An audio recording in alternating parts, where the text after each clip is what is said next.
Hello and welcome to the FSF Popcast. I am Tim. This is Ben. We are your hosts, and we are excited to have you here. It's a show that is made by nerds. That's Ben and I.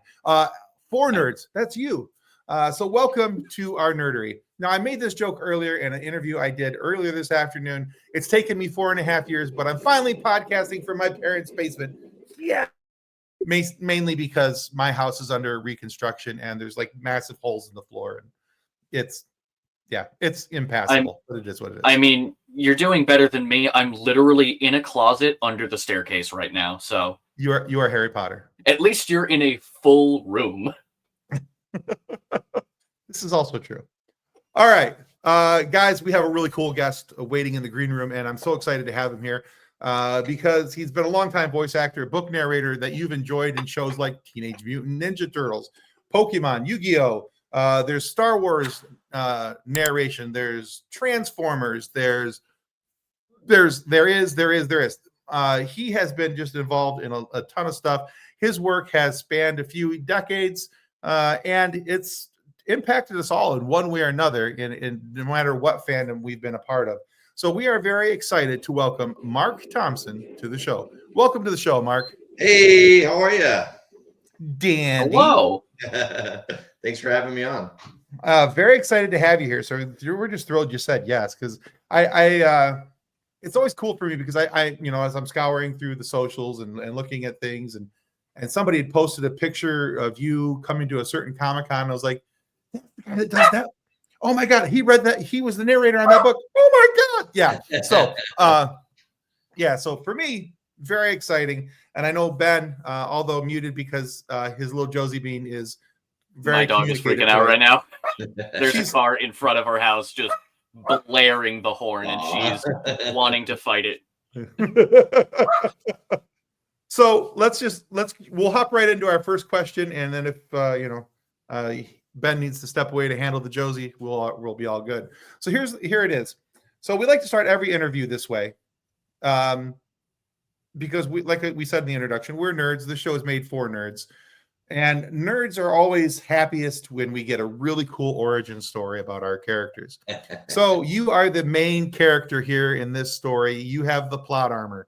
So in the story of Marc Thompson, how did you get here? What's the origin story for Marc Thompson and the career as a voice actor? Well, my planet was about to explode, and my parents put me in a small pod and wanted me to be safe. No, yeah. That does explain the super voice. That makes so much sense. Exactly. No, I grew up in like a small town called Webster in upstate New York, and it's basically like a suburb of Rochester. And I wasn't super athletic. I wasn't super academic. But I kind of found out early on that I really enjoyed performing, and my mom really made a point of signing me up for like improv classes and acting classes and singing classes. And I had some incredibly supportive teachers in junior high and high school that encouraged me and said, "Oh, you should try out for the play, and you should do speech and debate team." And so I kind of got on that path and really enjoyed it. And that's kind of where I felt like I found my, sorry, my dog's going crazy too. Kind of found my family and found something that I enjoyed doing and that I was reasonably okay at. And, started doing the plays in school and stuff. And then eventually I decided to pursue it in college, and then went from the small town to like New York City.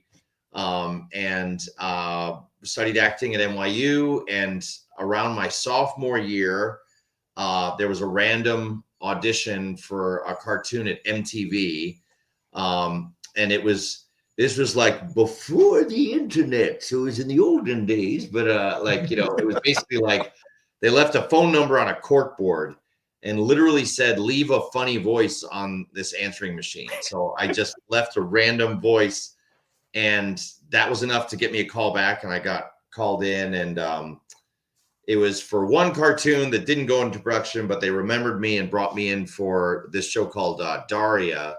It was a spinoff of Beavis and Butthead, and it was on MTV. Yes, it was. and then it was kind of off to the races, and it was kind of like, from there it was like one thing led to another, and I started working a lot in voiceover, and I'm still now, decades later, still doing voiceover. So it's been pretty fun, but I really enjoy it. Yeah, that was one of the things that I saw when I was like, oh my God, holy crap, he was in Daria. I gotta talk to this guy. I used to watch that as a kid. So yeah. Yeah, Beavis and Butthead and Daria. Yeah, for sure. So I was initially cast as the football player. Right. Who's like this like kind of stupid airhead, jock guy. And then I got also ended up getting cast as Mr. O'Neill, who's this very gentle, soft-spoken values teacher. And then I got cast as Mr. DiMartino, Daria Morgendorfer. And he was like this veteran whose eye looked like it was about to pop out of his skull at any minute. He was always on edge and like about to have a heart attack. So it was really fun. Oh, that is fantastic. I love that so much. I love how you can just instantly recall these voices that you had. Which, that actually kind of little like side question. Can you recall the voice that you made for the voicemail for that first audition? No, I can. Yeah. Like, so I think I kind of knew it was supposed to be a show about vampires or something.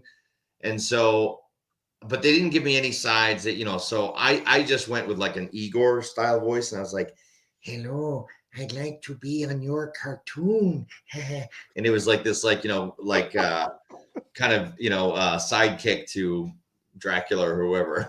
So I like that. That's cool. Fantastic. Oh boy. I think the part about that story I enjoyed the absolute most, being a man who grew up in the pre-internet ages, is how you got the work. I think that's fantastic. Because I remember when I was a kid, walking into grocery stores or different things, they always had the big cork board right up on the wall. There's all the cards and things stuck to it, and pull this number off if you want to do this thing or that thing. And it's just kind of funny to me, when I hear stories about people who, like you said, grew up in the olden days, and and have that opportunity, had that experience. Just makes me feel not as old. So thank you. Yeah. I mean, he did refer to it as the olden days. So if anything, it's dating you. Yeah. Well, Mark referred to it first that way. I was just, I wanted him to feel good about it. So thank you. Yeah. We know where the gray's at. We're in good company. It is what it is. I have been blessed with the baby face where if I shave, I look like I'm 16 years old. You'll be grateful for it one day. Yeah. He doesn't look 16. He looks like he's 12 without a beard. Yeah.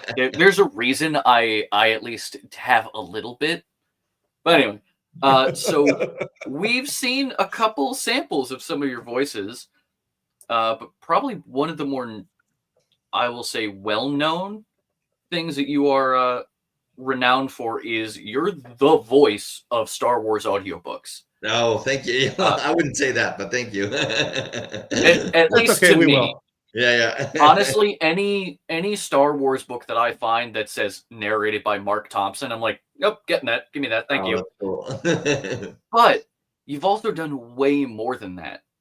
Do you have a non-Star Wars book that you enjoyed narrating the most? Oh, that's a good question. Yeah, there's been several. I did, oh man, I can't remember the name of it now. There was like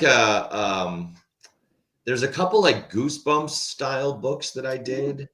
And I can't remember the title now, but there was one that like somebody randomly at a convention,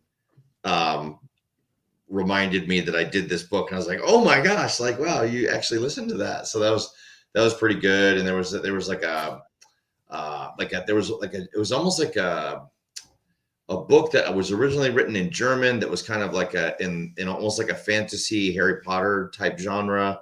And those books were pretty fun. So Yeah, it's mostly the Star Wars ones, and then I've done a couple of these like kind of like middle grade kind of either horror books, or I did one about like cats and dogs getting along, and it was kind of a metaphor for like people with differences learning to get along. So that was kind of cool. So, Oh, nice. Okay. yeah, so I've had a couple that were really fun to do. So That's adorable. Excellent.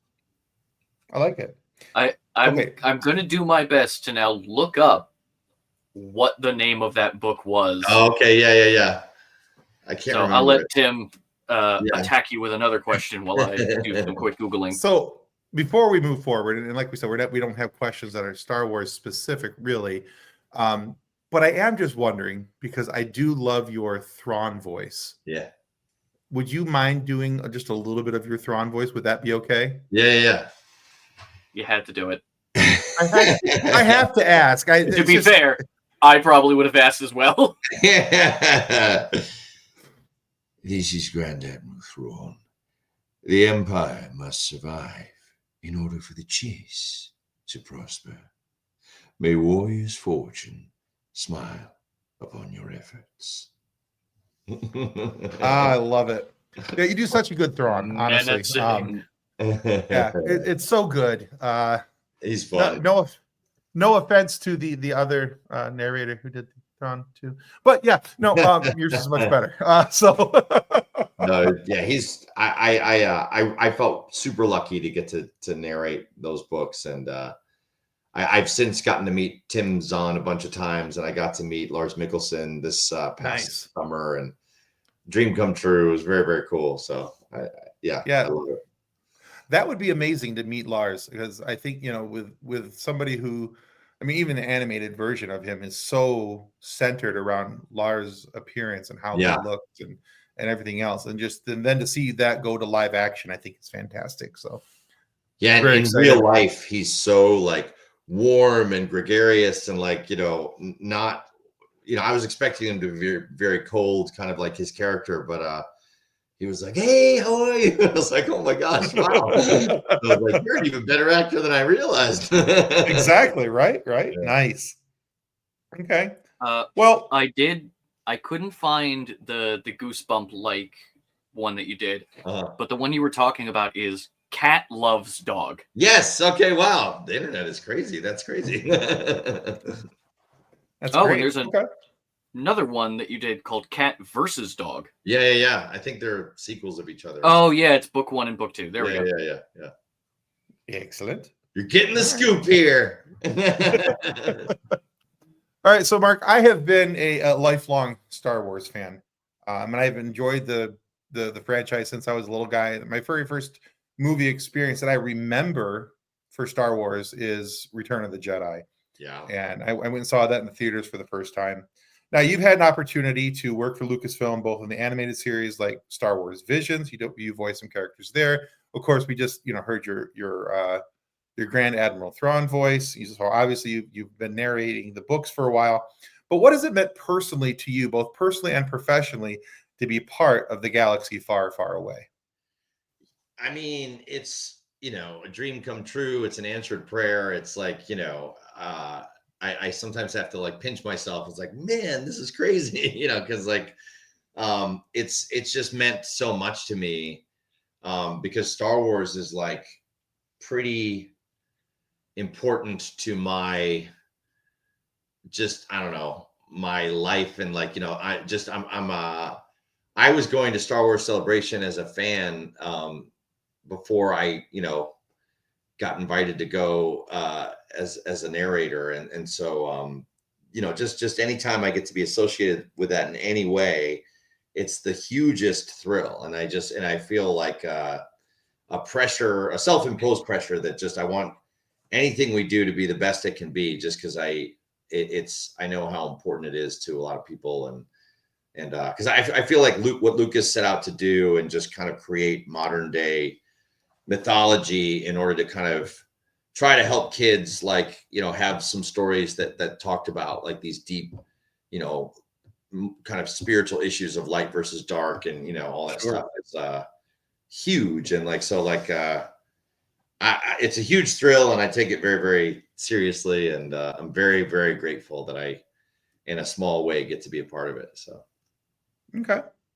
Oh, that's a great answer.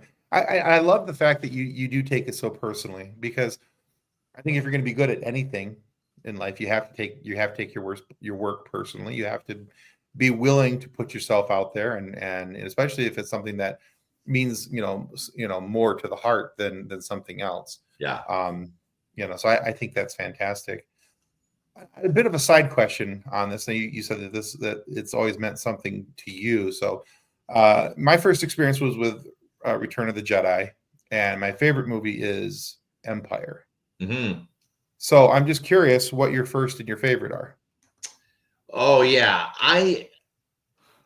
it's hard for me to nail down my first because I was born in 75, so I wasn't old enough to see Star Wars in the theater, but I feel like some of my earliest memories are the action figures and seeing it on TV, and so I really don't know what was first. I remember seeing Empire in the theater, and that Nice. was pretty cool. Yeah, absolutely. Yeah, so like and Empire is my favorite. Like Yoda is such a cool character to me, and just for sure, for like everything about him, like what he represents, in the story, and not judging something by purely its appearance, and like his exposition on the Force, and then just even like behind the scenes, like just that's a puppet, like blows me away, and it still holds up. Like when you watch those scenes. Oh yeah, yeah.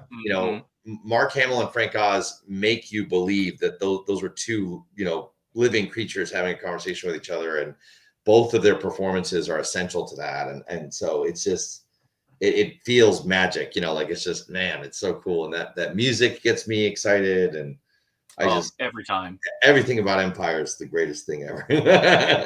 Every time I hear the starting of the music and I watch the opening of the crawl, I get a little skin crawl on my back. I get excited. I get chills. Yeah. Every time the Force like leitmotif starts, I'm just like, yeah. I'm about to start some epic quest. Yeah. But one of my favorite things about Empire is Mark Hamill's. He was talking about filming with Yoda, and how he'd be doing the dialogue, and it would be this deep emotional scene, and he would act like Yoda is there, and then George would call cut, and Yoda would just die because they would stop operating him. But I do want to quickly point out one of the main thing that got me into Star Wars was the audiobooks, specifically starting with Heir to the Empire. Oh, cool. And then eventually the Thrawn duology and all of that. So your voice is what got me deep into Star Wars. Like, I already liked it, but hearing the books and the expanded lore, that's what made me obsessed. Oh, that's cool to hear. Thanks for telling me that. That's cool. Also, Streets of Panic Park by R.L. Stine. That's the book you were talking about. Holy moly, you're a crackpot researcher. That's amazing. Funnily enough, my wife is actually related to R.L. Stine. No way! It's kind of like a through marriage. One of her cousins married his kid. Oh, neat. But it's one of those 12 degrees from Kevin Bacon kind of situation. Yeah. One of the things that I did not realize is that while flipping through your IMDb, you're the voice of Casey Jones from the 2003 Ninja Turtles. That's right, Googler. Which that is my all-time favorite version of TMNT. Oh, cool. And I specifically remember getting like hockey equipment because of Casey Jones. Oh, wow. I was not a sports person, but I'd walk around with a hockey mask and like a hockey stick because also from New York. So when the accent comes out, it happens. But when it comes to your version of Casey Jones and the version of TMNT that you were part of, why should people watch that one above like other versions of TMNT? What was so special about the 2003 Turtles? Yeah. Well, I mean, they're all great, and I think people can find things to enjoy about all of them. I think what you could enjoy about ours was that it was deliberately trying to be in the spirit and style of the original comics. And I think I always get it confused now because I'm an old man and my memory's going, but like it was either, I think it was, I can't remember if it was Eastman or Laird, but one of them like was involved in kind of getting our show off the ground and kind of, what was collaborating with the artists and getting the art style to look the way they wanted it to look. The scripts and stuff were really trying to emulate kind of some of the stories that were in the comics. And so there's humor in ours, and there's especially in Casey, like there's a goofiness to Casey that was really fun to do, but there's that kind of action adventure that used to be with like when I was growing up, like G.I. Joe or Transformers, you know what I mean? Like where it was, it kind of took itself seriously, and it felt more like this is a real universe or a real thought out world, and these characters and these powers and these things are, like all really thought out in detail. And so, yeah, I really like it because it's got the action and the humor and the, just the kind of charm of Turtles. The 80s one that I grew up with felt a little more comedic and a little more kind of targeted towards a younger audience. And ours felt like it was maybe more that kind of preteen teen audience. So yeah, but I love our version. I'm biased. Obviously. Oh yeah. I think it's really good. So. I am also quite biased on it. It's to this day, it's been the best. Oh, wow. I think it's because of, with what you just mentioned, it felt more natural. Yeah. Like it felt like the jokes felt fitting. It wasn't like, let's just ham fist comedy into these bits. Right. Yeah. But one of the biggest kind of like sections of my memory for Ninja Turtles was the couple episodes where they all went to April's family house after Casey proposed. Yeah. To try and prove that he was going to be a good husband. Yeah. Yeah, like some of the gags or jokes, I guess, it felt more character based or kind of, situationally driven instead of like, here's a goofy thing to do, or, so like, yeah. Right. That's cool. Yeah. I mean, having, been a child of the 80s and early 90s and all those animations, watching, as well, I was born in 76, so we're pretty similar age here. But having what? Shush, nobody asked you, child. You're gonna shake your cane at me. Yeah, I will too. Don't rattle my pain pills at you. But anyway, which reminds me, I need to take some Advil. Anyway, but yeah, no, speaking of that, you were absolutely right. When you watch shows like G.I. Joe and you watch some of those, that era, even like Transformers took itself very seriously.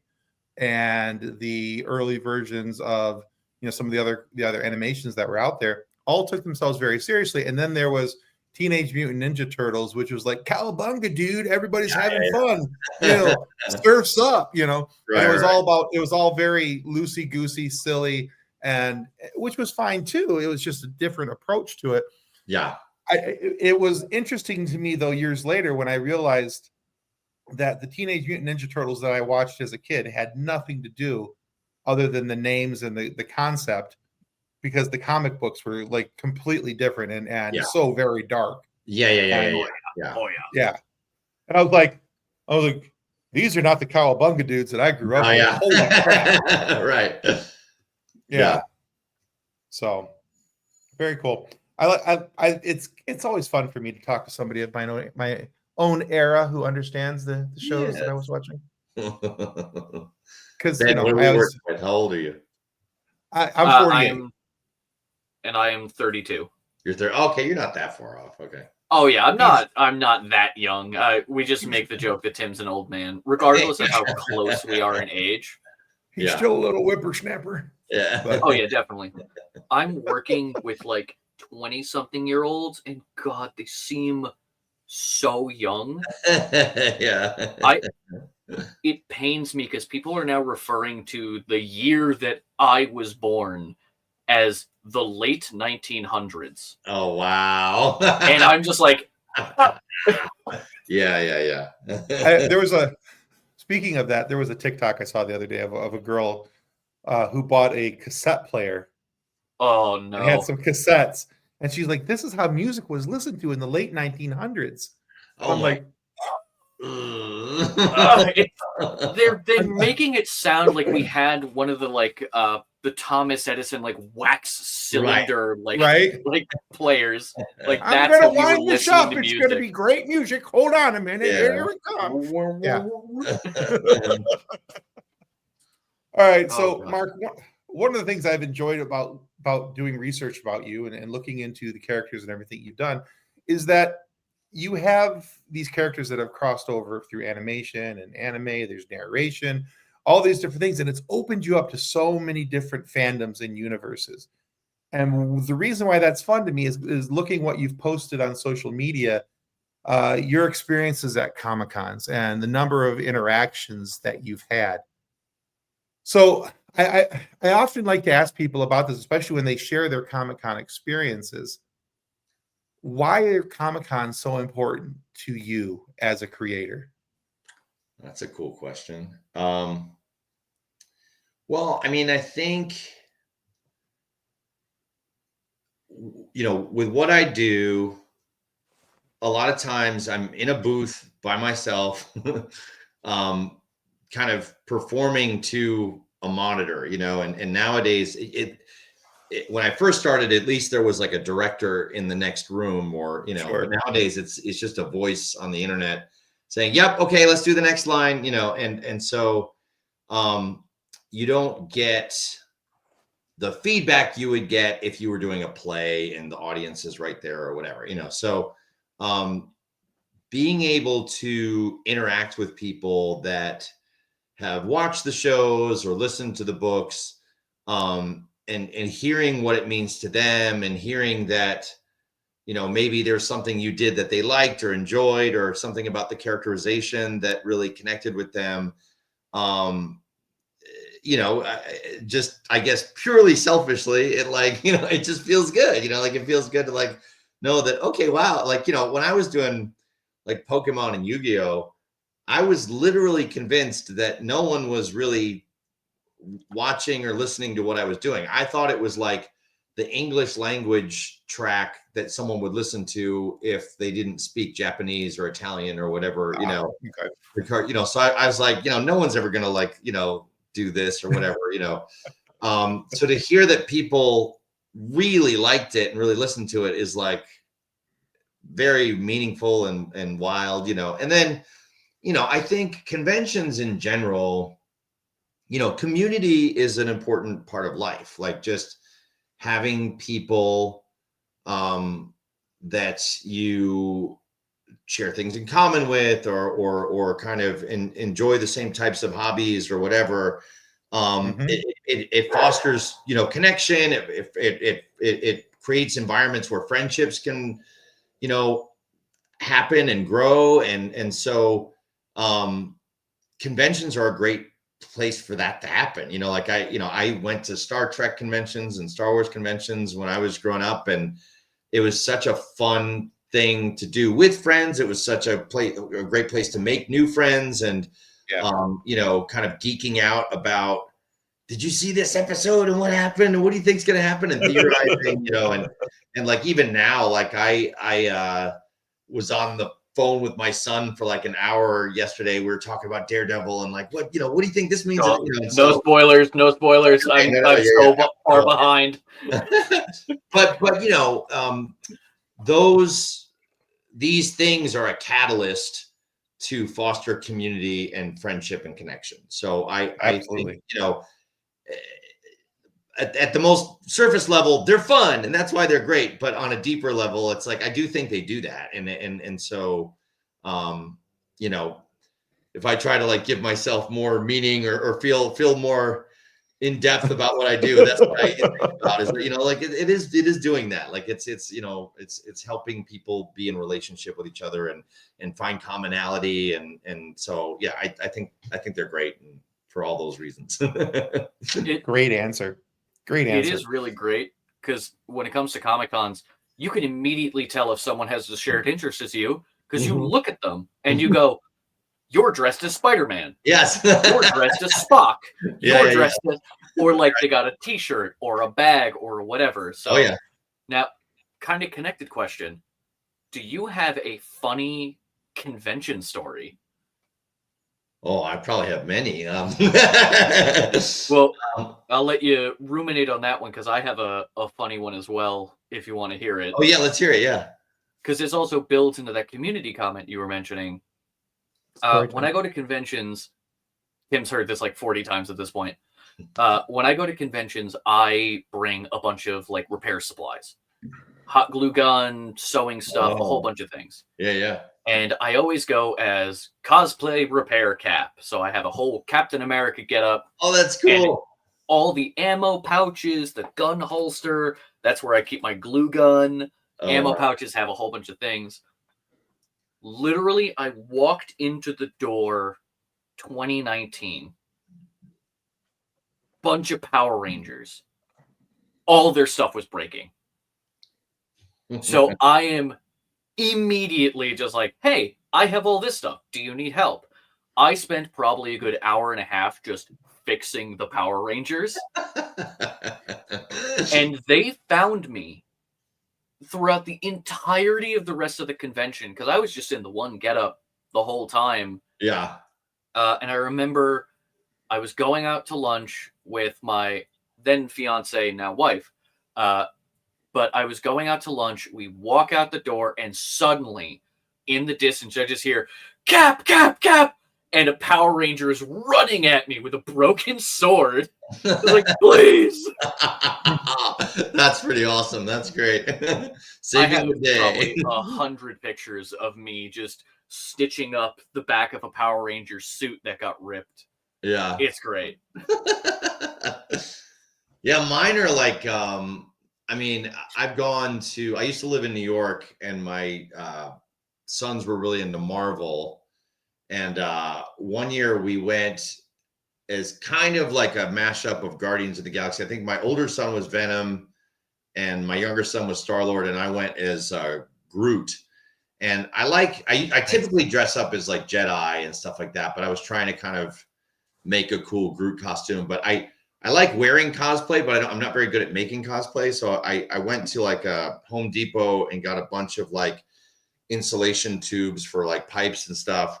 And then like spray painted it brown and kind of put like, you know, the foam, the spray thing. And it was trying to look like Roots, but it ended up just looking like a big brown blob. So like I was like kind of walking around, and I had a Groot mask on, but I was like sweating like crazy. And that happens in cosplay. Yeah. I just walked by someone and I was like, what is he? He's like, he looks like he's poop. And then, you know, later on, somebody was like, I am poop. And I'm like, no, I am Groot, you know? So like, it was like, man.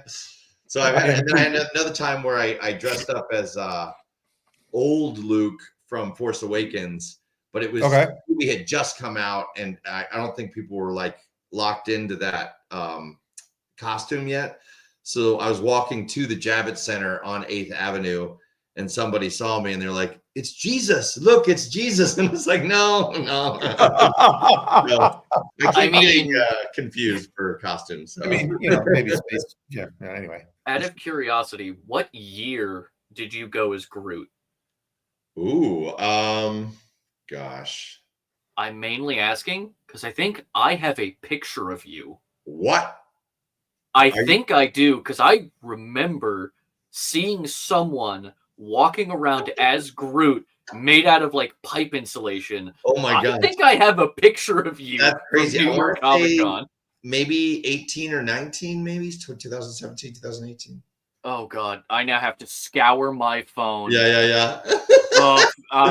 Well, I'll do that after the interview. We'll complete the interview and then I'll ask. I'll find that picture. Yeah. If he finds it, I'll have him send it to me and I'll get it to you. There were 4 Groots that I saw in 2018 and 2 in 2019, and I took a picture of all of them. Oh wow! So I have to find it, but I know I have something. That's really funny. Anyway, you can't search your own Instagram, can you, by date or no? I don't think so. I'm not a huge Instagram person, so I don't know. Well, yeah, it would take me a while to flip back that far, but yeah.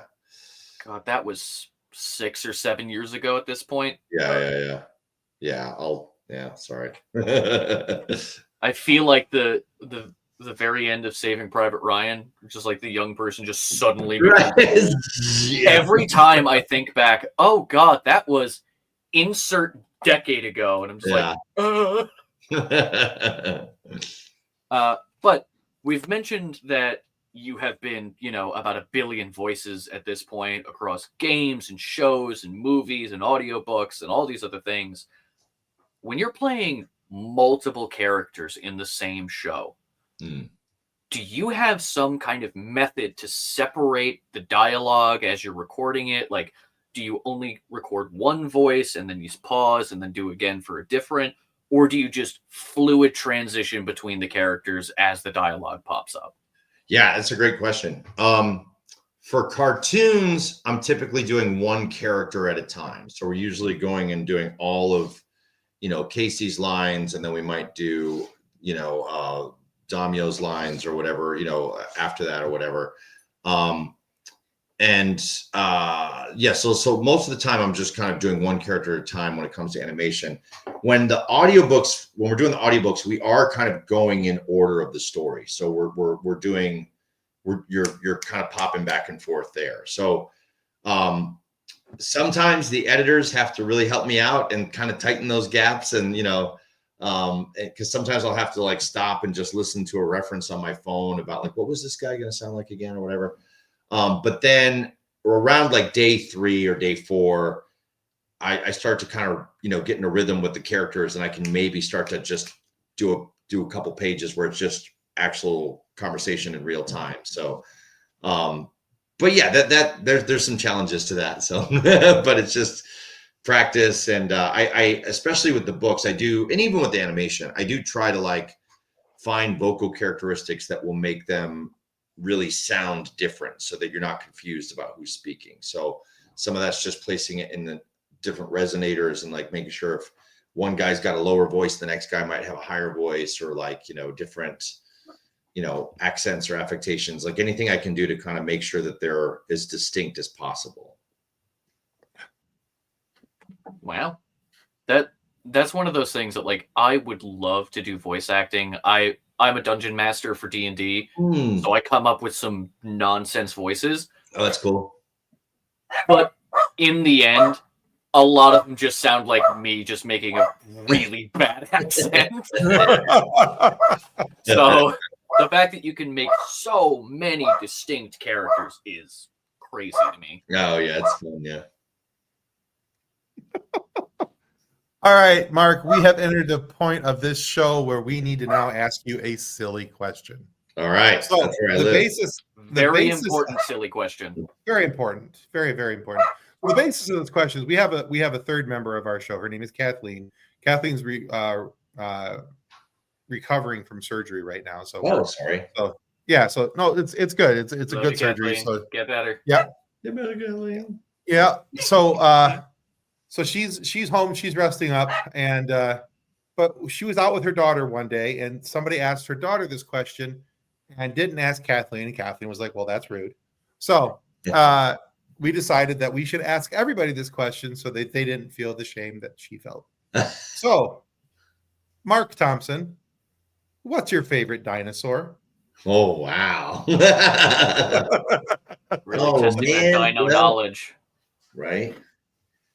So, like, I feel like the stereotypical answer would be like T-Rex, but I've always kind of liked pterodactyls. Like, I like the idea of flying, and like they have that, like, at least when they thought what they look like, they had the interesting kind of head with the thing on the back. Sure. And so, I'll go with pterodactyl because I've always wanted to fly. So Nice. That's a good That one. is not. That's a good answer, and not one that we've had a whole lot of. oh really? So Okay, cool. I think you're only the second or third person to say pterodactyl. So All right. yeah, T-Rex is a popular answer. Yeah. I think the only one who answered pterodactyl was Amy Jo Johnson, the Pink Power Ranger. Hey, really? I Yeah. think so. That's I pretty think cool. you're Good two out of however many times we've asked this question. Yeah. Yeah. So it has not been often. All right. Well, very cool. Keep dropping that. Sorry. All right. Well, Mark, thank you so much for being here today. Honestly, we are gigantic fans of you. So the fact that you said yes, the moment Tim sent out the notification that you're going to be with us, I was literally jumping for joy. Oh, that's great. But where can our listeners go to find more about you and more about your work? And we'll all post these down in the comments below. Sure. Yeah. I'm a bad social media person. I have on Instagram, I'm like Captain Ehud _ Marc Thompson _ VO or something like that. On Facebook, I'm just myself. I'm Marc Thompson. On X, I'm Captain Ehud. And on Blue Sky, I think I'm Marc Thompson VO or so. I know I should have one handle for all of them, but then I would have had to change it, and you had to get verified, and I was too cheap to get verified, and I was like that. So sorry to make it difficult. Yeah, don't pay for that. Oh, I love it. Well, yeah. Do you have any projects that you're working on that you're able to talk about if you want to? Yeah.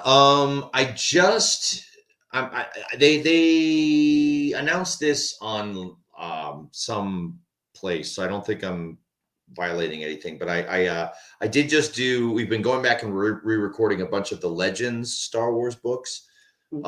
So we just did Shadows of the Empire, which is a really cool story, and so that one I'm very excited about that. One of my favorites. Yeah. The High Republic books have been great, and we're getting ready to kind of record one of the last ones of that, so that's pretty cool. Yeah, there's like some cartoon. There's a great cartoon that's out there called Hero Inside. That's really fun. That's on like Roku and maybe HBO Max, I think. So, but that's a fun one if you want to check out kind of another action adventure one. And I've got some. I am going to a lot of conventions lately, and there's some coming up. I'll be at in Denver. There's these conventions called the Nostalgia Cons. And I'll be going to one in Denver, one in Anaheim, one in Boise. So just check out my Instagram. You'll see all the details about that stuff. I'm going to be in Waco, Texas at a different event. I'm going to be I'm hoping to be in Tampa later this year. They're still getting that stuff worked out. But yeah, I'll be a bunch of places the rest of this year and kind of in the summer and fall and stuff. So if you're out there, I would love to see you at one of those shows. They're really, really fun. So. We're gonna have to get you to Michigan to a Comic-Con. So, I would love that. Yeah. But thank you so much. We'll add those to the description below, so all our listeners can find everything about you. Great. Thanks, guys. Yeah, and so if you haven't by yet, guys, now is the prime opportunity for you to click that follow button. It's a big help to us here on the show, and it helps us to get more amazing guests like Marc Thompson here today to have these moments for you to enjoy, to listen to, and hear really cool versions of voices like Grand Admiral Thrawn. How freaking cool was that? Anyway, give Marc a follow on his socials, and please give us a follow here on YouTube. And if you wanted to check us out on audio podcasts, please look us up on Good Pods as well. We are number 4 all time in the science fiction charts there. So give us a listen, give us a follow. We would greatly appreciate it. Thank you to everybody for listening. Thank you to Marc for being here on the show. And may the force be with you as you continue to live long and prosper. Goodbye. I'll get that in frame there. There it is. Okay, bye. Copyright 2025 FSF Podcast. Reference to any specific product or entity mentioned on this podcast does not constitute an endorsement or recommendation by FSF Podcast. The views expressed by guests are their own, and their appearance on the program does not imply an endorsement of them or any entity they represent. If you have any questions about this disclaimer, please contact us via email at info@fsfpopcast.com.